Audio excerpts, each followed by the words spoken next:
പതിവ് പോലെ ഇന്നും മീൻകാരൻ ചേട്ടൻ മീനുമായിട്ടൊക്കെ വന്നിട്ടുണ്ടായിരുന്നു. നത്തോലി അയലയാണ് കൊണ്ടുവന്നത്. അപ്പം ഞാനും എൻ്റെ നെയ്ബർ ചേച്ചിയാണ് മീൻ വാങ്ങിക്കാൻ പോയിട്ടുണ്ടായിരുന്നത്.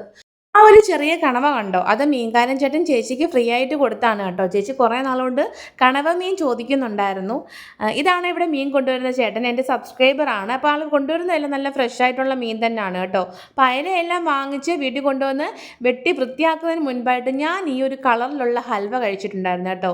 എനിക്ക് കറുത്ത ഹൽവയാണ് ഏറ്റവും ഇഷ്ടം. പക്ഷേ ചേട്ടന് നേരെ തിരിച്ചാണ്. അങ്ങനെ മീനെല്ലാം വെട്ടി വൃത്തിയാക്കി ഉപ്പിട്ട് കഴുകി വരഞ്ഞ് വെച്ചിട്ടുണ്ട്.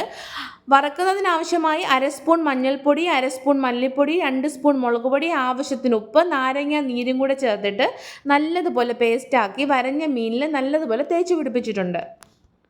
ഇഞ്ചിയും വെളുത്തുള്ളിയൊക്കെ ചേർക്കേണ്ടവർക്ക് ചേർക്കാം കേട്ടോ. ഞാനിവിടെ മിക്ക ദിവസങ്ങളിലും ഇപ്പോൾ ചേർക്കാറില്ല. നേരത്തെയൊക്കെ ചേർത്തിരുന്നു. പക്ഷേ ഇങ്ങനെ പേസ്റ്റാക്കി ചേർക്കുമ്പോൾ കൂടുതൽ ടേസ്റ്റായിട്ട് എനിക്ക് തോന്നാറുണ്ട്. അതുകൊണ്ട് ഇഞ്ചിയും വെളുത്തുള്ളിയും ചേർക്കേണ്ടവർക്ക് ചേർക്കാം.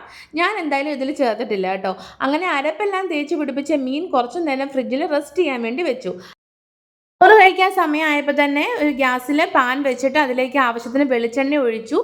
ഞാനും കേശുക്കുട്ടനും മാത്രം ഉള്ളതുകൊണ്ട് ഞങ്ങൾ 2 മീനാണ് വറക്കാൻ എടുത്തിട്ടുള്ളത്. ബാക്കിയെല്ലാം അരപ്പ് തെച്ച് ഫ്രിഡ്ജിൽ തന്നെ വെച്ചിട്ടുണ്ട് കേട്ടോ. കുറച്ച് കറിവേപ്പിലയും തൂകി പെതുക്കെ ചെറുതീയിൽ അടച്ച് വെച്ച് ഞാൻ വേവിക്കാറുണ്ട് കേട്ടോ മീൻ. അങ്ങനെ തിരിച്ചും മറിച്ചും ഇട്ട് മീൻ നല്ലതുപോലെ മൊരിയിച്ചെടുത്തിട്ടുണ്ട്. ഉച്ച സമയമായതുകൊണ്ട് തന്നെ കേശുക്കുട്ടനും വിശക്കുന്നുണ്ടായിരുന്നു. മീൻ വാങ്ങിയിട്ട് വന്നപ്പോൾ തന്നെ കേശുക്കുട്ടൻ അമ്മേ മീമി എന്ന് പറഞ്ഞുകൊണ്ടിരിക്കുകയാണ്. അപ്പോൾ പെട്ടെന്ന് തന്നെ ചോറും കറികളും മെഴുക്കുവരട്ടിയൊക്കെ എടുത്ത് മീനും ഒക്കെ എടുത്ത് ഒരു പിടി അങ്ങ് പിടിച്ചു. വീഡിയോ ഇഷ്ടമെങ്കിൽ ലൈക്ക്, ഷെയർ, സബ്സ്ക്രൈബ് ചെയ്യുക. അപ്പോൾ പിന്നെ ബൈ.